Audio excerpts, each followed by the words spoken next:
Assalamualaikum warahmatullahi wabarakatuh. Umat Islam dimanapun Anda berada, semoga selalu dalam lindungan Allah Subhanahu wa Ta'ala. Diam memiliki arti yang beragam. Diam bisa menunjukkan keutamaan atau kebodohan seseorang. Diam pun bisa menunjukkan perbuatan haram ataupun halal. Baik buruknya sikap diam sangat dipengaruhi oleh adanya respon yang datang pada seseorang sesuai kondisinya. Karena itu, ada beberapa tingkatan orang diam, yaitu diamnya orang berilmu atau saleh, diamnya orang yang memang pendiam, dan diamnya orang yang bodoh. Lalu, manakah yang dimaksud diamnya orang berilmu, diamnya orang yang memang pendiam, serta diamnya orang yang bodoh? Tonton video ini hingga akhir dan temukan jawabannya tentunya hanya di channel Taubat Official. Tapi sebelum lanjut, jangan lupa like, comment, and subscribe, serta nyalakan lonceng notifikasi untuk mendukung channel ini agar tetap menyampaikan informasi Islam.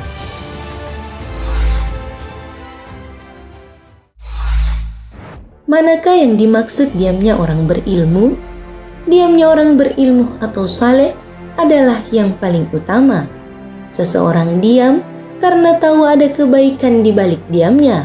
Ada sebuah kisah menarik dari Anas bin Malik. Suatu hari pada perang Uhud, aku melihat seseorang pemuda yang mengikatkan batu ke perutnya lantaran kelaparan. Ibunya lalu mengusap debu dari wajahnya sambil berkata, "Semoga syurga menyambut wahai anakku." Ketika melihat pemuda yang terdiam itu, Rasulullah SAW bersabda, "Tidakkah engkau ketahui mengapa ia terdiam saja? Mungkin ia tidak ingin berbicara yang tidak perlu, atau ia menolak dari hal-hal yang membahayakan dirinya." Dalam riwayat lain, Rasulullah SAW bersabda, "Kalau engkau temukan seseorang yang sangat berwibawa dan banyak diamnya, ketahuilah mungkin ia sudah memperoleh hikmah. Diamnya seseorang agar tidak jatuh pada keburukan. Ini adalah keutamaan." Ibnu Munzir rahimahullah mengatakan, kalau sekiranya berucap dalam rangka menaati Allah itu senilai perak, maka diam supaya tidak terjatuh pada kemaksiatan adalah senilai emas. Jadi, perintah diam dalam hadis Rasulullah SAW adalah agar lisan tidak terjerumus pada perkataan yang sia-sia atau bahkan perkataan yang buruk, maka diam jauh lebih baik. Diamnya orang yang memang pendiam. Orang yang memiliki karakteristik kepribadian pendiam rupanya memiliki keistimewaan. Di balik pendiamnya, sesungguhnya seseorang tidak selamanya diam. Ada saatnya ia akan berbicara, dan jika sudah bicara, akan banyak orang terpukau dengannya. Orang pendiam memiliki sikap sabar yang tinggi. Ia akan mencari waktu yang tepat untuk berbicara jika situasi sudah memungkinkan.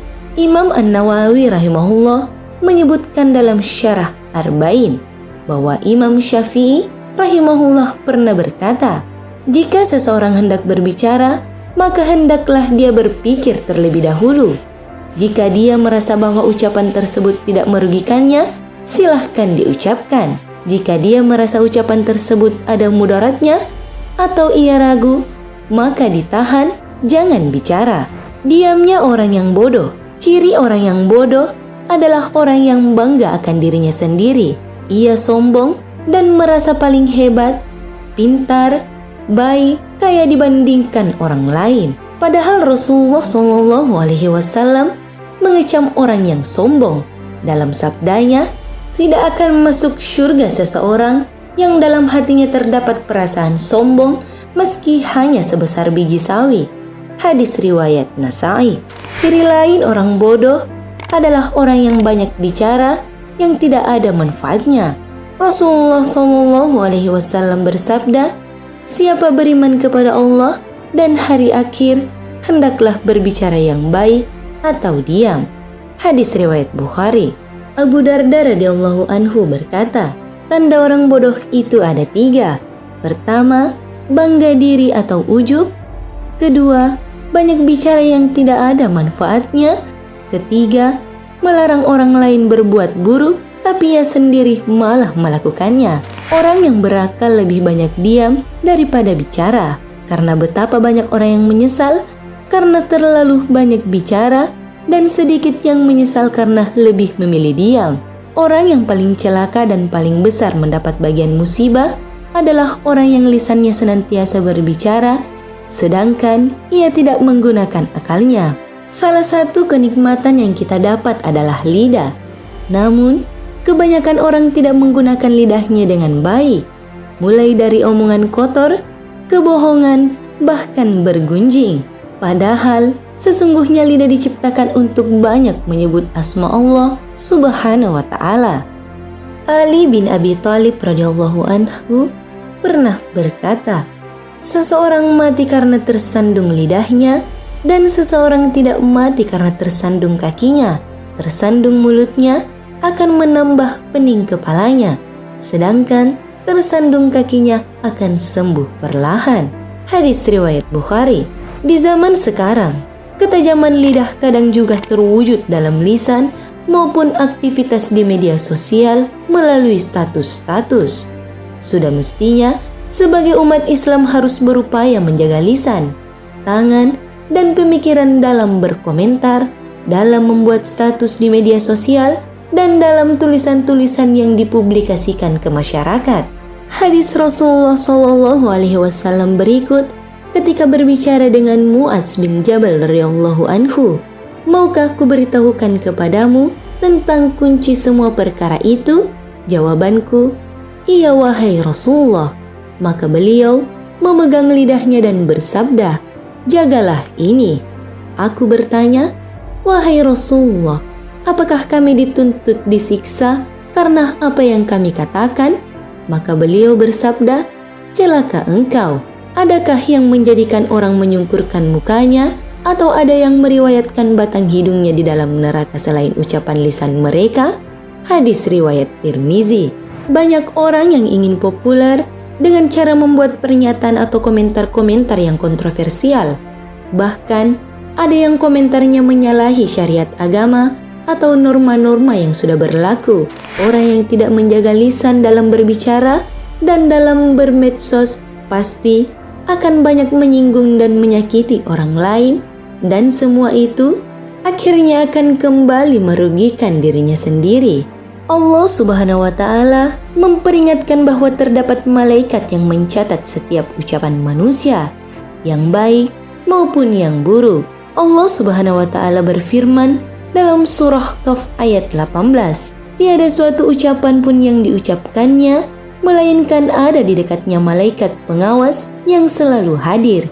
Hisabnya adalah terkait ucapan yang bernilai pahala dan dosa. Jadi, apabila seseorang hendak bicara, maka berpikirlah terlebih dahulu. Apabila telah jelas bahwa ucapannya akan membawa kemaslahatan, maka berbicaralah. Dan apabila telah jelas bahwa ucapannya akan membawa mudarat, atau ia ragu, bahaya dan tidaknya, maka diamlah.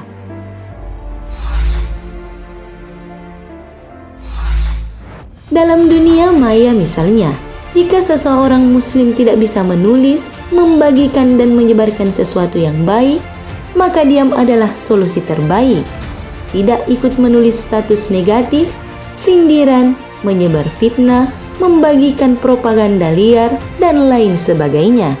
Sehingga gerak-geriknya sebagai muslim menciptakan suasana aman dan tentram bagi lingkungannya.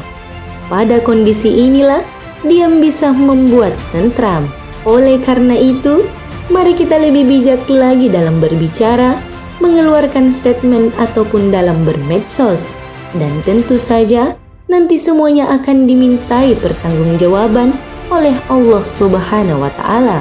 Wallahu a'lam bissawab. Karena kebenaran hanya datangnya dari Allah Subhanahu wa ta'ala.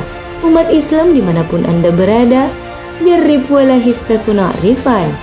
Cobalah dan perhatikanlah, niscaya kau jadi orang yang tahu. Wassalamualaikum warahmatullahi wabarakatuh.